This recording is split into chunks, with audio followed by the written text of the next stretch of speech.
యేసుక్రీస్తు ప్రభువు అనగానే ఎవరికైనా యేసుక్రీస్తు శిలువ మరణం పొందారు అని, మూడవ రోజు పునరుద్ధానుడై తిరిగి లేచారు అని తెలుసు. యేసుక్రీస్తు శిలువ శ్రమలు ఏ వ్యక్తి భరించలేనివి. కానీ ఎవరైనా ఆ శ్రమలు మేము కూడా భరిస్తాము అని చెప్పవచ్చు. అది వారి అజ్ఞానం. కానీ యేసుక్రీస్తు ప్రభువు పునరుద్ధానుడై తిరిగి లేచారు. మరి ఇది చేయగలరా?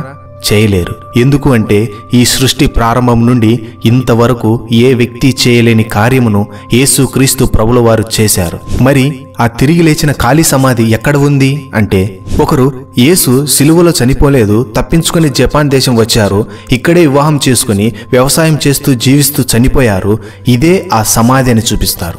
మరి ఒకరు యేసు భారతదేశంకు వచ్చారు, ఇదే ఆయన సమాధి అని చూపిస్తారు. ఇంకొకరు ఏకంగా యేసు మగ్దలేని మరియను వివాహం చేసుకున్నారు, ఆయనకు పిల్లలు ఉన్నారు, వారు అందరూ ఒక సమాధిలోనే పాతిపెట్టబడ్డారు, కావాలంటే చూడండి అని అంటారు.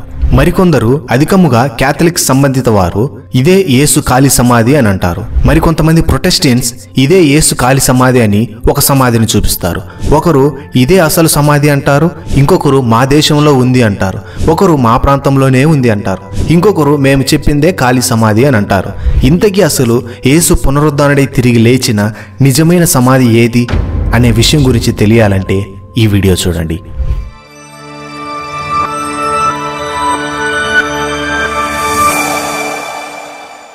ముందుగా యేసు ప్రభు సమాధి గురించి ఎన్ని ఊహాగానాలున్నా అందులో ప్రాముఖ్యమైన 3 యేసుక్రీస్తు సమాధులు అని పిలువబడే వాటి గురించి తెలుసుకుందాం. ఈ 3 సమాధులు ఇజ్రాయెల్ దేశంలో యెరూషలేములోనే ఉన్నాయి. ఇక ఈ మూడింటిలో నిజమైన సమాధి ఏదో తెలుసుకోవాలి అంటే మనకు కొన్ని ఆధారాలు కావాలి. ఇవి మనకు పరిశుద్ధ గ్రంథం మాత్రమే అందిస్తుంది. వీటిని బాగా గమనించండి. అవి యేసుక్రీస్తు ప్రభు కపాల స్థలం అనే స్థలంలోనే సిలువ వేయబడి ఉండాలి. ఆ సిలువ వేయబడినటువంటి స్థలముకు సమీపంలో ఒక సమాధి ఉండాలి. ఆ సమాధి ఒక తోటలో ఉండాలి. ఆ సమాధి బండరాతితో తొలిపించి లేదా చెక్కబడి ఉండాలి. ఆ సమాధి అరిమతయ యోసేపుదై ఉండాలి. ఇది అన్నిటికన్నా ప్రాముఖ్యమైనది. అది ఖాళీ సమాధి అయి ఉండాలి మరియు చారిత్రాత్మక పురావస్తు ఆధారాలు కలిగి ఉండాలి. వీటి ఆధారంగా మనకు నిజమైన సమాధి ఏదో తెలుస్తుంది. ఇక యెరూషలేములో ఉన్న సమాధులను వీటితో పోల్చి తెలుసుకుందాం. అందులో మొదటిది టాల్పియోట్ సమాధి. జెరూసలేం పాత నగరానికి దక్షిణముగా 5 కిలోమీటర్ల దూరంలో టాల్పియోట్ సమాధి ఉంది. ఇది వాస్తవానికి 1980లో కనుగొనబడింది. అయితే 2007లో వచ్చిన discovery channel documentary the last tomb of Jesus తో అందరికీ ఎక్కువగా తెలిసింది. దీన్ని జేమ్స్ క్యామరూన్ నిర్మించారు. ఈ సమాధిలో జీసస్, మేరీ, జోసెఫ్ వంటి పేర్లతో 10 అస్థికలు కనుగొనబడ్డాయి. ఇందులో ఒకదానిపై జీసస్ సన్ ఆఫ్ జోసెఫ్ అని ఉన్నట్లు గుర్తించారు, మరి ఒక దానిపై మరియమేన్ అని ఉన్నట్లు, మరి ఒకటి జూడ్ సన్ ఆఫ్ జీసస్ అని ఉన్నట్లు గుర్తించారు. వీటిలో రెండింటి ద్వారా మాత్రమే ఆధారాలు కనుగొనే విధముగా ఉన్నాయి. అవి జూడ్ సన్ ఆఫ్ జీసస్ అనుదానికి, జీసస్ సన్ ఆఫ్ జోసెఫ్ అనుదానికి ఆధారాలు కనుగొనే విధముగా ఉన్నాయి. దీనిని బట్టి మగ్దలేని మరియా యేసును వివాహం చేసుకుంది అని, వారికి యూదా అనే కుమారుడు ఉన్నాడు అని నమ్మటం ప్రారంభించారు. కానీ కొంతమంది బైబిల్ పండితులు ఇది యేసు క్రీస్తు సమాధి కాదు అని వాదించారు. అయినా వీరి మాటలకు ప్రతివాదనలు తెలుపుతూ వచ్చారు. ఇక మనం ఆధారాలతో చూస్తే మొదటిదిగా యేసు కపాలమనబడేటువంటి స్థలంలో సిలువ వేయబడి ఉండాలి. కానీ వీరి వాదనల ప్రకారం ఆయన సిలువ వేయబడలేదు. మగ్దలేని మరియను వివాహం చేసుకున్నారు మరియు ఆయన సమాధి ఖాళీ సమాధి కాదు.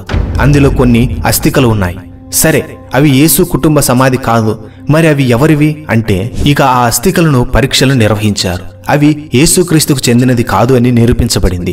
బైబిల్ పండితులు తెలిపిన ప్రకారం యేసు జీవించిన కాలంలో యేసు, యోసేపు అనే పేర్లు అధికముగా వాడేవారు గనుక వారి పేర్లు ఉన్న సమాధిని చూసి అది యేసు సమాధి అని నిర్ణయించడం తగదు అని వివరించారు. గనుక ఇది యేసుక్రీస్తు నిజమైన సమాధి కాదు. రెండవది చర్చ్ ఆఫ్ ది హోలీ సెపెల్చర్. ఇది గొల్గొతా కొండపై ఉంటుంది.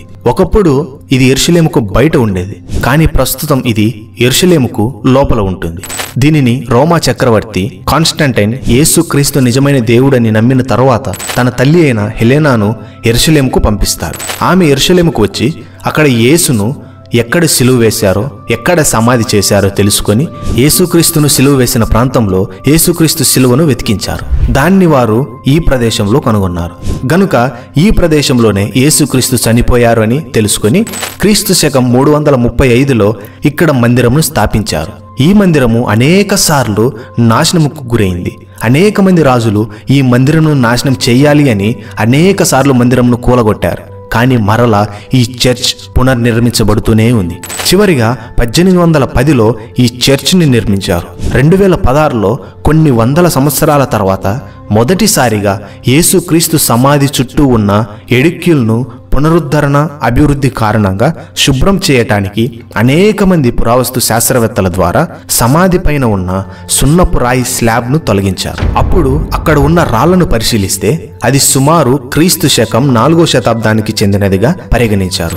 ఇది Catholic, Armenian Apostolic, Greek Orthodox, Ethiopic Orthodox, Syriac Orthodox, Coptic Orthodox వారి ఆధీనంలో ఉంది. కానీ ఇది యేసు క్రీస్తు నిజమైన సమాధి అనటానికి పూర్తి ఆధారాలు లేవు. ఇది పరిశుద్ధ గ్రంథంలో చెప్పబడిన రీతిగా కపాల స్థలంనకు దగ్గరగా ఉంది, ఖాళీ సమాధిగా ఉంది, సున్నపు రాయి తొలిపించిన సమాధిగా ఉంది. కానీ యేసుక్రీస్తు ప్రభువును ఒక తోటలోని సమాధిలో ఉంచారు. కానీ ఇక్కడ అసలు తోట అనవాలే లేవు. అది అరిమతయి యోసేపు తన కొరకు ఏర్పరచుకొనిన సమాధి అని చెప్పలేము. కానీ దీనిని నిజమైన సమాధి అని కొంతమంది నమ్ముతున్నారు. పూర్తిగా ఇది యేసుక్రీస్తు ప్రభు సమాధి అని చెప్పలేము. మూడవది ది టూంబ్ ఆఫ్ గార్డెన్. దీనిని సమాధి తోట అని కూడా పిలుస్తారు. ఇది యెరూషలేముకు బయట వైపున ఉంటుంది మరియు యేసును సిలువ వేసిన కపాల స్థలమునకు సమీపంలో ఉంటుంది. ఇది యునైటెడ్ కింగ్డమ్ యొక్క ది గార్డెన్ టూమ్ అసోసియేషన్ అనే ప్రొటెస్టెంట్స్ వారి ఆధ్వర్యంలో ఉన్నది. ఇందులో ఒక సిలువ ఆకారం ఉంటుంది. అందులో ఆల్ఫా, ఒమేగా అని వ్రాయబడి ఉంటుంది. దీనిని పరిశీలించినప్పుడు అది 4వ శతాబ్దంలో వ్రాయబడినట్లుగా గుర్తించారు. ఇక్కడ సమాధిని మూయటానికి ఉపయోగించిన రాయిని దొర్లించే ఆనవాలు కూడా ఉన్నాయి. దీనిని 1883లో జెరూసలేమును సందర్శించిన మేజర్ జనరల్ చార్లెస్ గోర్డాన్ మొట్టమొదటిసారిగా ఈ సమాధిని గుర్తించారు. దీనిని కపాల స్థలంను ఆధారం చేసుకొని పరిశుద్ధ గ్రంథం ప్రకారం చూస్తే దానికి సమీపంలో తోట ఉండాలి, అక్కడ సమాధి ఉండాలి కదా అని ఈయన దాని ప్రకారం ముందుకు వెళ్లారు. యేసు సిలువ వేసిన స్థలానికి సమీపంలో అరిమతయి యొక్క ద్రాక్ష తోట ఉంది. అందులో రాతితో తొలిపించిన సమాధిని కనుగొన్నారు. దీన్ని పరిశీలిస్తే ఇది క్రీస్తు శకం 4వ శతాబ్దానికి చెందినది అని కొంతమంది పురావస్తు శాస్త్రవేత్తలు నిర్ధారించారు. ఈ సమాధి బైబిల్ ఆధారాలకు చాలా దగ్గరగా ఉంటుంది.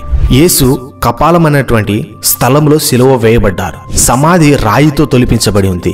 ఆ సమాధి తోటలో ఉంది. అది కూడా కపాల స్థలంకు సమీపంలో ఉంది మరియు ఆ సమాధి ఖాళీగా ఉంది.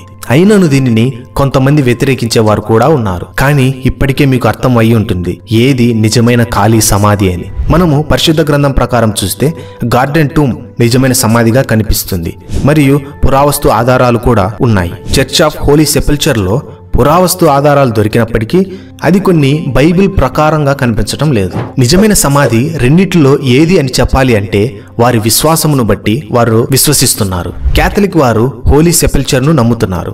ప్రొటెస్టెంట్స్ వారు గార్డెన్ టూమ్ను నమ్ముతున్నారు. ప్రస్తుతం ఇంకా వీటి ఆధారాల కోసం పరిశోధిస్తున్నారు. ఇక్కడ మీకు ఒక విషయం చెప్పాలి. ఈ రెండిటిలో ఏది యేసుక్రీస్తు సమాధి అయినా ఆ సమాధి ఖాళీగా ఉంది. అందులో యేసు లేరు. ఆయన పునరుద్ధానుడై తిరిగి లేచారు. మరణమును గెలిచి నిన్ను నన్ను గెలిపించటానికి తిరిగి లేచారు. దూత వారితో చెప్పిన రీతిగా సజీవుడైన వానిని మీరెందుకు మృతుల్లో వెతుకుచున్నారు? ఆయన ఇక్కడ లేరు, ఆయన లేచి ఉన్నాడు. మనము కూడా యేసు ఈ సమాధిలో పెట్టబడ్డారని తెలుసుకోవటం కన్నా ఆయన ఆ సమాధిలో లేరు అని విశ్వసించటం గొప్పది. ఆయన పునరుత్థానంను నమ్మటం గొప్పది. ఈ ఆధారాల కన్నా ముందే పరిశుద్ధాత్ముడు మనకు తన పరిశుద్ధ గ్రంథములో పూర్తి ఆధారాలు ఇచ్చారు. వీటికన్నా పరిశుద్ధ గ్రంథం నందు వ్రాయబడిన విషయాలు సత్యము, ఆ మాటలే సర్వసత్యము. సందేహపడవద్దు. నిజమైన సమాధి ఇప్పటికీ నిర్ధారణ జరిగింది. దేవుని ఎడల సందేహం ఉంటే ఇప్పుడే ఆ అపనమ్మకమును బట్టి ప్రార్థన చేయి. దేవుడు మనలను బలపరుస్తారు, ధైర్యపరుస్తారు. దేవుని కృప మనకు తోడుగా ఉండును గాక. ఆమేన్. మీకు పరిశుద్ధ గ్రంథం నందు ఉన్న సందేహములు మాకు కామెంట్ రూపంలో తెలపండి. దేవుని చిత్తమైతే వాటిని వీడియో చేస్తాము.